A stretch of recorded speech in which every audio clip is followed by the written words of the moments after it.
반갑습니다. 이번 주도 재밌는 주제로 들고 오겠다고 처음에 말씀드렸었는데, 이번 주는 무슨 얘기를 할까 고민을 좀 많이 해봤어요. 근데 저번에 했던 이란 얘기를 계속 하자니, 지정학적 이슈를 하나만 다루면서 3주짜리로 얘기를 하자니 그 정도는 아닌 것 같고요. 그래서 트럼프가 어떻게 보면은 지금 전쟁을 하고 있는 이유라고도 말할 수 있는 부분이 이제 다른 지정학적 이슈라고도 볼 수 있다고 생각을 해서, 저는 그런 부분을 여러분이 좀 알아갔으면 좋겠다는 생각이 들어서 이번 주는 중간선거 얘기를 좀 해볼 겁니다. 그리고 중간선거 얘기랑, 제가 따로 관리해드리는 분들한테는 캐비너시에 대해서 언급을 좀 드린 적이 있었는데, 그런 부분을 포함해서 캐비너시까지 한번 다뤄보는 느낌으로 가려고 합니다. 그래서 첫 번째는, 결국에 지정학적 이슈라고 봤을 때 선거나 정치적인 이슈는 뗄래야 뗄 수 없거든요, 투자 안에서. 그래서 그런 부분에 있어서 중간선거가 왜 중요한지 그런 부분 한번 짚어드릴 거고, 그래서 케빈 워시는 누구인가, 그리고 연준에 대한 이해도라던가 그런 걸 조금 올려드리기 위해서 그런 부분, 그리고 시장에 미칠 영향은 내가 어떻게 해야 되는가에 대한 걸 좀 항상 생각을 해야 되잖아요. 그래서 그런 부분을 좀 포함해서 얘기를 좀 해보도록 하겠습니다. 첫 번째 페이지입니다. 정치를 왜 알아야 할까? 지정학적 리스크라고 하는 부분들, 그러니까 우리가 생각해야 되는 그 리스크에 대한 이름이 결국에는 지리적 요인이랑 정치적, 경제적 이해관계가 같이 껴있는 리스크를 말을 해요. 근데 기본적으로 지정학적 리스크라면, 그래서 이제 전쟁이나 그런 부분도 포함이 되지만 사실 정치에 좀 더 가깝다고 보셔도 무방합니다.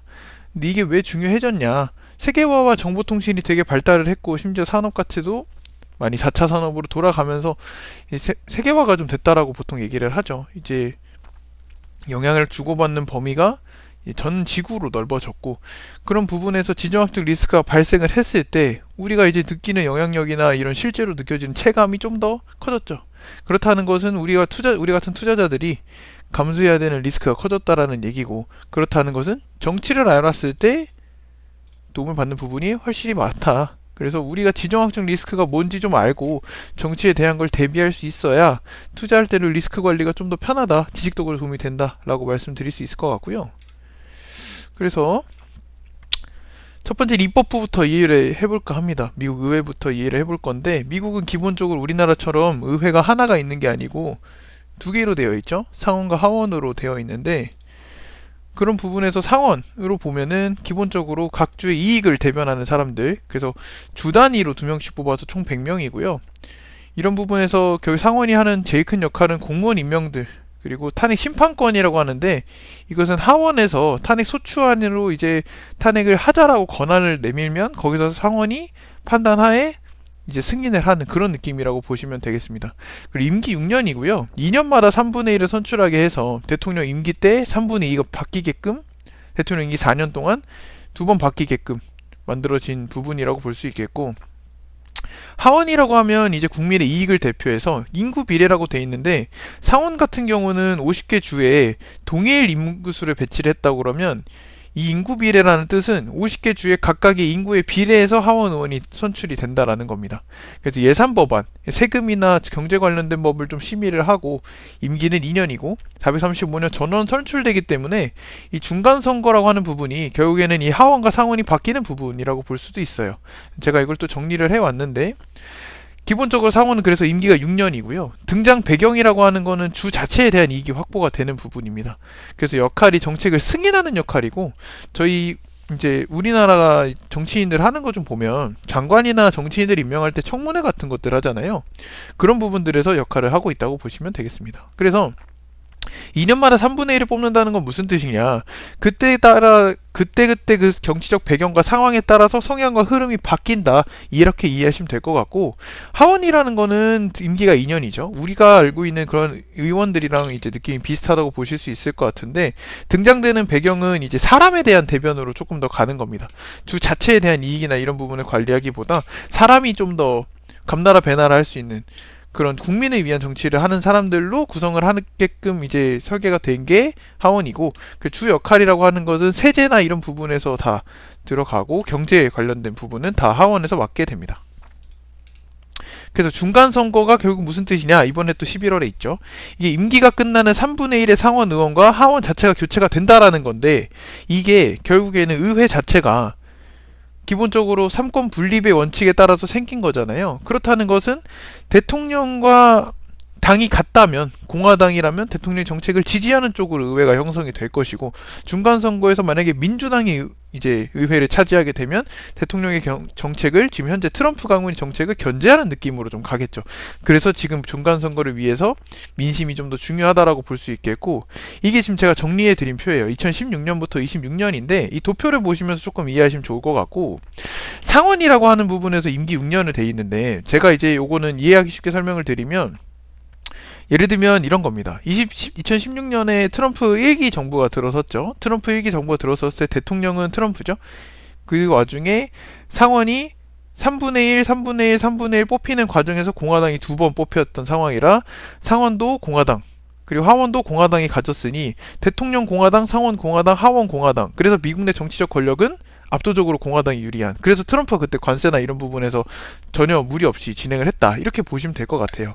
이런 느낌으로 제가 설명을 드릴 건데, 2016년은 그래서 공화당이 지배를 했었고, 2018년 같은 경우는 이제 이 민주당 세력이 없어지는데 관세 정책 때문에 또 다른 민주당 상원 의원들이 들어섰고요. 유리한 걸로 이제 안으로 또 들어가 보면 상원 의원, 하원 의원이 또 나뉘겠지만, 이제 가시적으로 보기 위해서 어떤 부분이 우세했냐라고만 이제 보도록 하겠습니다. 그랬고, 하원이 민주당이 잡았죠. 그래서 이런 경우에서는 대통령은 공화당이지만, 상원까지 공화당이지만 경제를 책임지는 하원에서 민주당 소속이 되어 있기 때문에 미국 내 정치적 권력은 약한 공화당의 우세, 뭐 이렇게 볼 수 있는 거죠. 20년 코로나 세대 때 이제 바이든이 대통령으로 들어섰고, 상원 같은 경우는 이 마지막 세 번째 있던 공화당의 상원 의원들이 이제 임기가 끝나면서 민주당이 들어오기 시작했고, 그 민주당 당원들이 상원을 지배하게 되면서 상원도 민주당, 하원도 민주당. 그래서 미국 내 정치적 권력이 큰 민주당이었다.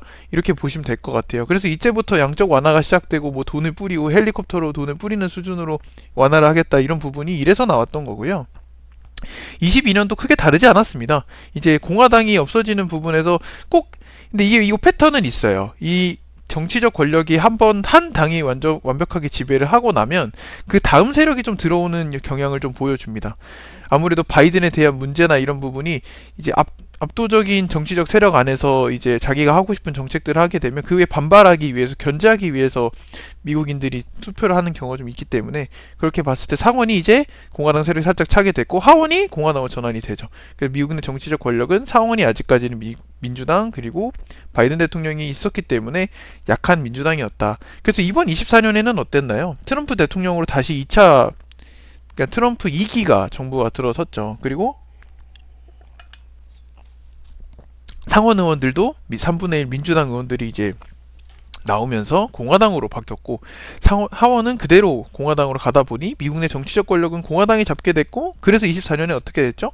트럼프가 각 잡고 관세로 세상을 흔들기 시작했죠. 그렇게 봤을 때 이제 돌아온 26년은 어떻게 될까라고 생각을 해보면, 상원 의원 중에서는 아무래도 민주당이 들어설 가능성이 높지만 그래도 공화당일 거는 얼추 분명하단 말이에요. 근데 문제는 뭐냐면, 하원이 이제 민주당으로 바뀔 가능성이 꽤 있다라는 얘기죠. 그래서 미국 내 정치적 권력이 좀 약화되는 부분을 트럼프가 우려해서, 그런 부분 때문에 시작됐다라는 게 이스라엘 전쟁 아니냐라는 의견도 있는 겁니다. 이렇게 보시면 좀 이해가 되실 것 같은데, 간단하게 말하면 트럼프가 지금 하고 있는 정책들을 유지하기 위해서는 하원까지 민주당으로 잡히는 것보다 하원까지 아직 공화당으로 좀 더 잡히기를 바라고 있는 상황이에요. 그러니까 난이도가 좀 더 높기는 하지만 그런 부분 포함해서 지정학적 이슈를 좀 없애주는 느낌, 이란이라는 변수를 없애주면서 민심을 사서 이런 하원 의원들에 대한 부분도 조금 더 유리하게 가져가려는, 선거에서 민심을 좀 가져가려는 움직임으로도 이해할 수 있는 시선이 나오는 겁니다. 그래서 요렇게 공화당, 민주당 포함해서 의회 자체는 한번 정리를 해드렸어요. 그리고 추가적으로 연준에 대한 말씀을 조금 더 드리고 싶습니다. 연준이라고 할 때 사람들이 보통 미국 중앙은행 아니냐 하는데 아니고요. 정확히 얘기하면 미국 연준이라는 거는 두 개로 나눠집니다. 우리가 알고 있는 연준은 위에 있는 페더럴 리저브 시스템이고요. 한국어로는 연방준비제도라고 하는 거고, 그리고 이제 집행하는 사람들이라고 보통 말을 하는 게 페더럴 리저브 뱅크입니다. 연방준비은행이고요. 그래서 연준 자체는 이렇게 두 개로 찢어져 있는 상황이라고 보시면 됩니다. 근데 제가 이거 번개 표시를 왜 해놨냐, 초반에 연준이 자리 잡히는 과정에서 이 연방준비제도랑 연방준비은행이랑 기싸움이 좀 있었습니다. 아무래도 이제 새로 생기는 제도이고 그 와중에서 기싸움을 해가지고 내가 조금 더 우위를 가져와야 이제 정책을 다루는 사람들 입장에서 힘있게 본인들이 나라에 대한 금리나 이런 거를 가져갈 수 있었기 때문인데 그런 유리함을 사실 연방준비제도가 가져가게 되죠. 그 과정에서 연방준비제도는 정책적인 결정을 좀 담당하게 되고 연방준비은행은 정책적인 결정이나 이런 부분에서 주권을 좀 잡기보다는 그냥 집행기관적인 역할, 이제 돈을 실제로 가지고 있는 역할로 자리 잡히게 됩니다. 그래서 현재 연준은 이렇게 간다라고 보시면 되고요. 근데 이것도 사실 금리를 정하는 사람들은 아니죠. 금리를 정하는 건 페더럴 오픈마켓 커미티라 그래서 연방공개시장위원회라고 하는데 아실 분들 아시겠지만 FOMC라고 해서 연 8회 그중금리를 결정하는 기구에서 진행을 합니다.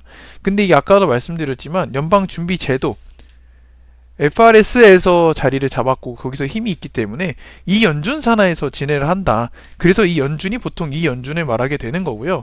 준비제도 7명, 준비은행 5명, 총 12명의 위원들이 금리를 결정하게 되는 거죠. 근데 결국에는 연준 산하에서 진행도 하고 힘이 연방 준비제도에 좀 더 있다 보니 연준 의장의 힘이 여기서 나오는 거다라고 이해해 주시면 되겠습니다. 그래서 FOMC는 그러면 목표가 결국 뭐냐? 우리나라 중앙은행이랑 크게 다르진 않습니다. 물가 안정과 고용 안정이라고 보시면 되는데 이런 부분에서 결국엔 기준금리를 올리게 되면 대출 이자가 오르게 되면서 소비가 감소하겠고 기준금리가 낮아지면 투자와 소비가 증가하겠죠. 알고 계시겠지만 간단하게 짚어드리기 위해서 기준금리 이해하기라는 제가 좋아하는 비유를 좀 들고 왔는데 결국에는 기준금리를 오르고 내리는 부분은 내가 이제 논에 시장이라는 논에 물을 주기 위해서 수문에 대한 높이를 높게 잡냐 아래로 잡냐에 대한 부분으로만 보시면 되는데 기준금리 이하라는 거는 결국 시장 경제가 좋지 않을 때를 얘기하는 거고 그런 부분을 봤을 땐 수문을 낮춰서 이자율을 낮추면서 시장에 돈을 풀고 그 와중에 은행에 돈이 묶여주지 않고 주식 부동산 중에 잠시만요. 투자가 되어서 경기를 활성화하는 정책인 거고 반대로 기준금리 인상 같은 경우 시장 경기가 너무 좋고 시장에 돈이 너무 많이 풀려서 물가 인상에 대한 부분이 조금 더 우려가 된다 하면 수문을 올리면서 시장에 들어가는 자금을 축소시키는 방향으로 가는 거죠. 그래서 이런 기준금리를 가지고 움직일 수 있는 FOMC가 왜 중요하고 왜 거기서 연준장이 계속 얘기가 나오냐 제가 세 줄 요약으로 정리를 해놨습니다. FOMC라는 건 결국 연 8회 기준금리를 결정하는 기구죠. 근데 FOMC는 연준 의장이 이끌면서 금리 방향이랑 통화 정책을 결정을 해요. 그런데 이 FOMC 방향이 전 세계 금융, 자산시장, 환율, 글로벌 투자에 영향을 미치기 때문에 따라서 연준 의장의 성향이 앞으로의 경제지표 가이드라인으로 자리를 잡는 거예요. 그래서 연준 의장에 대한 얘기를 사람들이 많이 하고 있는 겁니다. 그래서 연준 의장에 대한 성향을 알기 전에 어떤 성향이 있는지부터 좀 말씀을 드려야 될 것 같아서 매파랑 비둘기파에 대한 얘기 조금 더 가지고 왔어요. 옆에 만평에서도 보실 수 있듯 비둘기파가 돈을 뿌리는 쪽이고 매파가 돈을 긴축하려는 쪽이라고 줄이려는 쪽이라고 보시면 되겠습니다.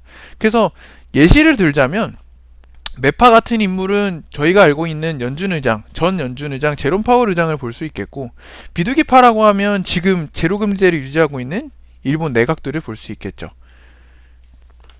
그래서 정리를 해보자면 매파라는 사람들은 결국 금리 인상, 긴축을 정책하고 물가를 안정시키는 부분을 조금 더 중요시한다면 비둘기파는 금리를 내리고 돈을 시장에 풀면서 경제 성장을 좀 더 이루는 게 좋지 않겠냐라고 말하는 사람들을 의미합니다. 즉 댐의 높이를 높이자고 하는 쪽은 매파고요. 댐의 높이를 내리자고 하는 쪽은 비둘기파입니다. 올빼미파는 중립이라고 하는데 사실 매파 비둘기파만 알고 계셔도 상관없습니다. 올빼미파를 언급하는 사람은 저는 많이 본 적이 없기 때문에요. 그래서 이제 케빈 워시 얘기를 조금 더 해보겠습니다. 일단 케빈 워시가 등장하게 된 배경은 크게 두 가지로 보통 얘기를 하는데 저는 제일 큰 건 여기라고 생각을 해요. 트럼프가 제롬 파월이랑 결국 기싸움을 벌였었죠. 미국이 높은 관세 정책을 계속 가지고 갔었죠. 주식 채권 달러가 그 와중에 동시에 하락하게 됩니다. 이제 물가가 오르고 이런 부분에서 트리플 약세라고 하는 미국의 경제에 있어서 악영향을 줄 수 있는 지표가 나오기 시작했는데 그에 대한 우려가 커지자 트럼프는 기준금리를 내리는 것으로 이를 해결하려고 하는데 파월은 물가에 좀 집중하면서 물가 싫다고 안 하고 기준금리를 올리지 않으면서 버팁니다. 파월은 대표적인 매파 인물이기 때문에 그런 부분에서 신중하게 안 움직였다고 볼 수 있겠죠. 실제로 그때 당시에 나왔던 기사들만 보면 파월이 이제 버티면서 미국 연준 금리가 이제 4%대로 동결했다. 뭐 이런 부분이 이제 8월에 있었고, 트럼프 임명 이사들은 이제 반대표 던지면서 막 분열도 하고 이랬다는 부분이 계속 나왔었고, 트럼프가 계속해서 연준에 압박을 넣었었죠. 그래서 연준 이사들도 막 다 사임시키고 연준 개편하겠다, 연준 의장 파월도 잘라버리겠다, 이렇게 좀 강경하게 이제 금리 인하를 외쳤었는데, 그거와 별개로 제롬 파월 의장은 안 움직였었죠. 그렇게 계속 기싸움이 이루어지는 상황에서 그때 당시에도 케빈 워시는 연준에 비판을 했었죠.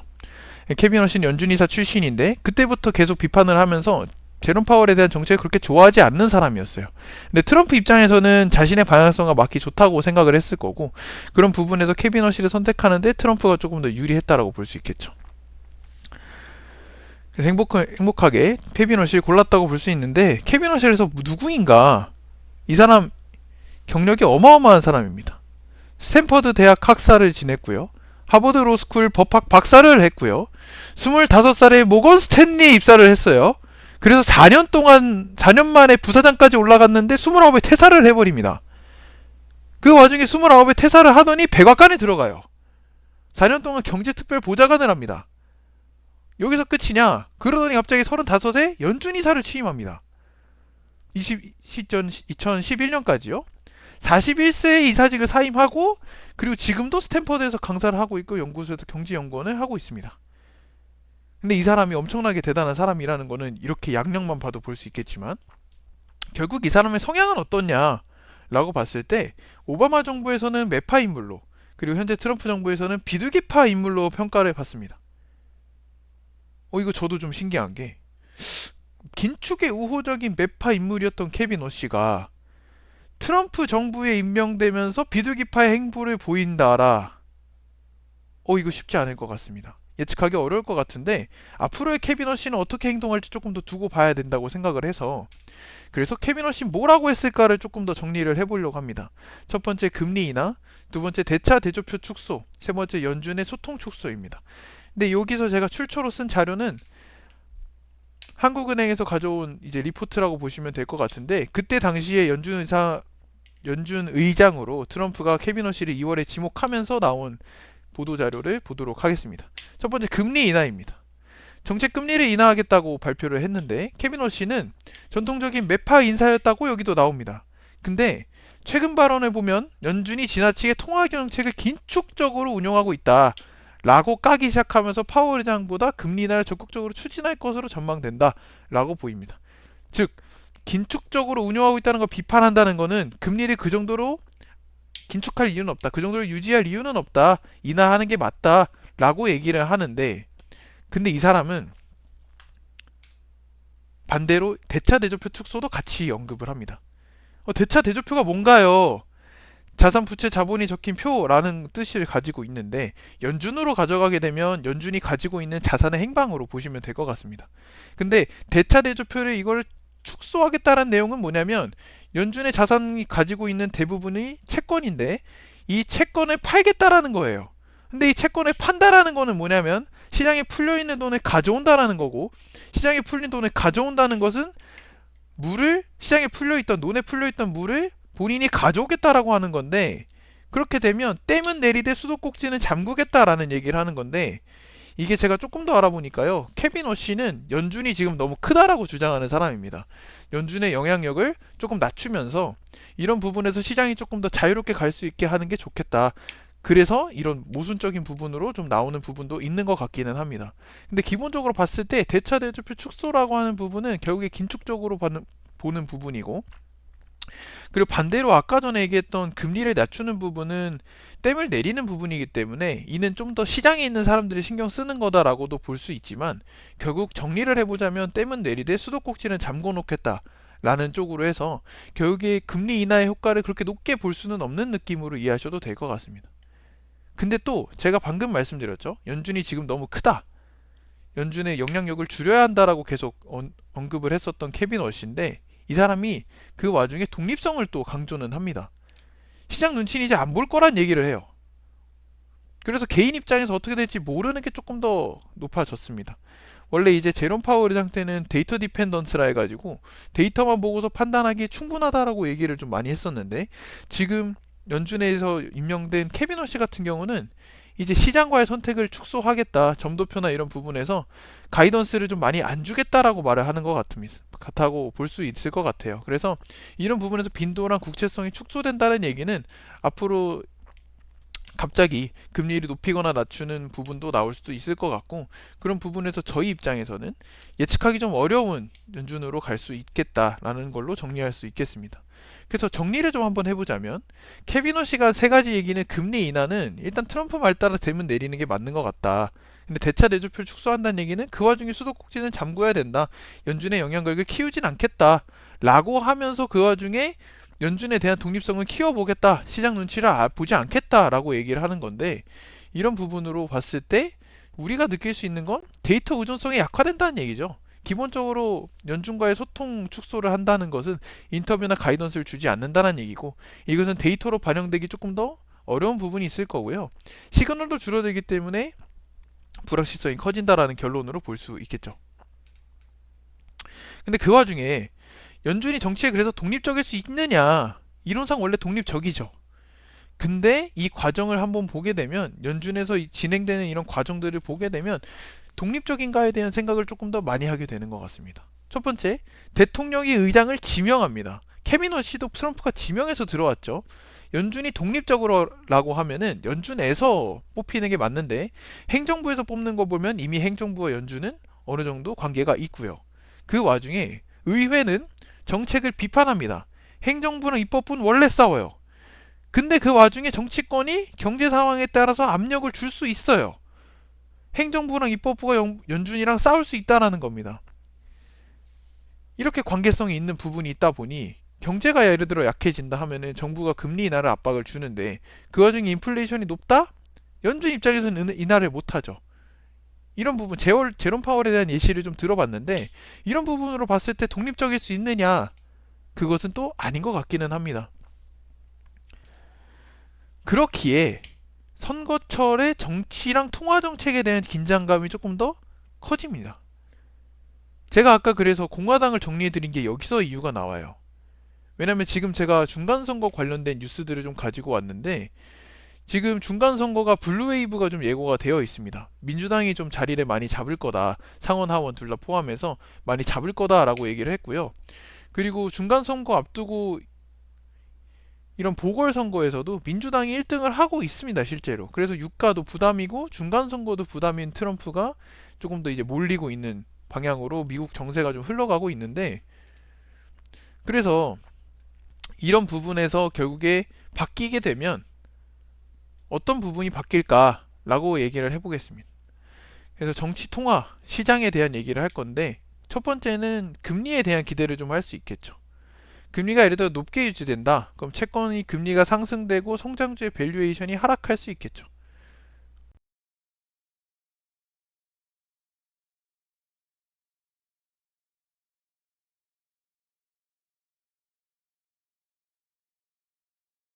그리고 금리가 높아지게 되면 달러 가치도 따라서 높아지겠죠.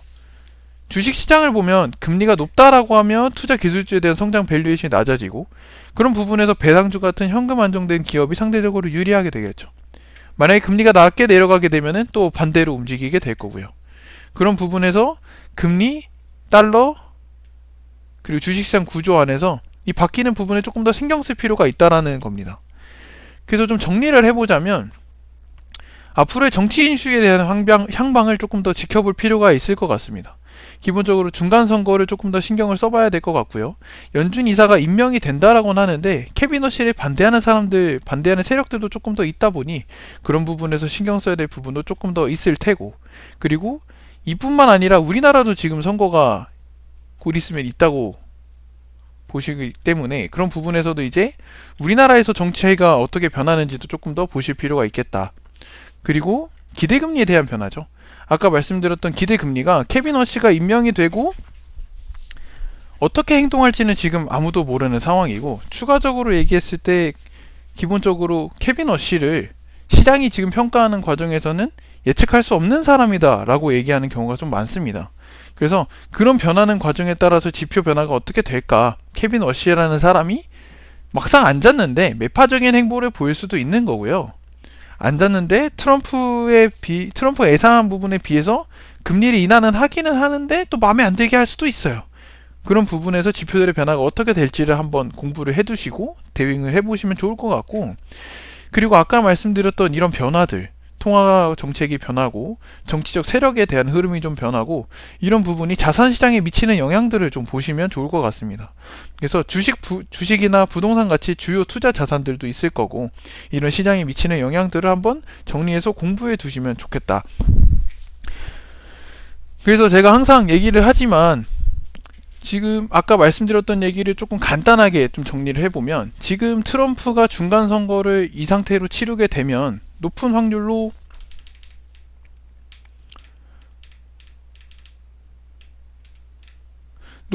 민주당이 이제 상원과 하원을 먹는 블루웨이브 현상이 일어나게 될 거고, 그 와중에 원래도 지지율이 좀 많이 떨어졌던 트럼프가 미국 내 정치적 권력을 잡기에는 좀 많이 위태로워질 수도 있습니다. 그런 부분에서 만약에 트럼프 입김으로 앉혀놓았던 케빈 워시가 그대로 금리나 이런 부분에서 비둘기적인 행보를 보이면서 트럼프의 편을 들어줄 수도 있지만, 막상 시장 시그널에 따라서 아니면 그의 성향에 따라서 갑자기 긴축을 진행한다든지 대차 대조표부터 줄여놓고 금리를 내리지 않는다든지 할 수 있는 예측할 수 없는 상황들은 시장에 계속 있을 겁니다. 근데 그런 부분에서 저희가 대비를 해야 된다라고 말씀을 드리는 거고, 시장은 대응하기에는 너무 늦기 때문에 그런 부분을 한 번씩 생각해 보면 좋을 것 같습니다. 또 계속 이란 전쟁을 제가 얘기를 하게 되는데, 이란 전쟁에 대한 지정학적 이슈도 아직 끝나지 않았습니다. 근데 이런 부분이 끝나게 되면 또 다시 돌아갔을 때 이런 행정적인 부분에서, 입법적인 부분에서 어떻게 바뀔지 모르기 때문에 이런 이슈들 계속 지켜보시는 게 투자적으로 봤을 때 좀 건강하게 투자할 수 있는 방법, 공부해 갈 수 있는 지식적인 방법으로 보실 수 있을 것 같고, 그리고 제가 추가적으로 좀 말씀드리고 싶은 얘기는 연준에 대한 이해도를 조금 더 늘리셨으면 좋겠어요. 그래서 기본적으로 FOMC에 대한 움직임들이 연말에 계속 이루어지고 있고, 지금도 조만간 또 한 번 있기 때문에 그런 부분에 있어서 확인을 계속 해 나가시면서 금리가 왜 중요한지를 계속 느끼셨으면 좋겠습니다. 투자는 제가 이제 재테크에 대한 질문을 요즘 좀 많이 받고 있고, 장이 워낙에 좀 험하다 보니 여러 가지 부분에 대한 이제 질문을 받게 되는데, 그중 제일 중요한 게 재테크나 이런 부분에 있어서 투자를 어떻게 하면 좀 건전하게 해 나갈 수 있냐라는 얘기를 좀 많이 여쭤보십니다. 근데 재테크라고 하는 부분은 테크적인 부분을 조금 더 보는 것보다 시장의 흐름에 따라서 우리가 어떻게 대비해야 되는지 그 상황을 바꿔나가는 게 좀 중요하다라고 항상 말씀을 드렸고, 그래서 투자라고 하는 부분에 있어서 지정학적 이슈나 이런 뉴스들을 보고 좀 섣불리 움직이는 것보다 하나씩 공부해 나가면서 이번 이런 상황에 벌어질 수 있는 이런 문제들은 이제 어떻게 대처를 해야 될까, 그리고 앞으로의 시장에 있어서 내 포트폴리오를 어떻게 가져가야 될까, 내가 내 자산 배분이나 이런 부분에 있어서 어떻게 해야 조금 더 안전하게 가져갈 수 있을까에 대한 부분으로 생각을 하셔야 건강한 투자고 건강한 재테크다라는 부분 한 번 더 짚어드리고 싶었습니다. 이번 주는 사실 이란 리스크 말고는 큰 리스크가 많이 없었었고, 그 이외에도 좀 다뤄볼 만한 그런 토픽이나 화제가 있으면 좀 가지고 오려고 했었는데 생각보다 없어가지고 조금 더 근본적인 얘기라고 갈 수 있는 케빈 워시 포함해서 연준에 대해서 한번 정리를 해드렸어요. 근데 앞으로도 진행하는 부분에 있어서 이런 기본적인 정치나 아니면은 지표에 대한 해석을 조금 더 가져올 예정이니 앞으로도 좀 관심 가져주셨으면 좋겠고, 제가 조만간 이 영상들 포함해서 주마다 했던 세미나를 유튜브 채널에 올려서 게시를 해드릴 거고, 소모임이나 카톡방에 링크로 달아드릴 예정이니까요. 그 부분도 확인을 하셔서 필요하신 부분 있으시면은 가끔씩 돌아보셨으면 좋겠습니다. 그래서 이번 주도 고생 많으셨고, 3월이 얼추 또 반이 지나갔습니다. 3월은 아무래도 지정학 리스크가 많다 보니 과감한 투자보다 안전한 투자 제가 이어가라고 말씀드렸었는데, 그런 기조들 한 번 더 짚어보시면서 본인 자산이 어떻게 돼 있는지도 한번 체크해 볼 수 있는 3월 15일 오늘이 됐으면 좋겠습니다. 긴 시간 고생 많으셨고요. 앞으로 또 재밌는 내용을 하기 위해서 좀 더 공부하고 다음 주 조금 더 재밌는 주제로 돌아오도록 하겠습니다. 고생하셨고 여기까지 하겠습니다.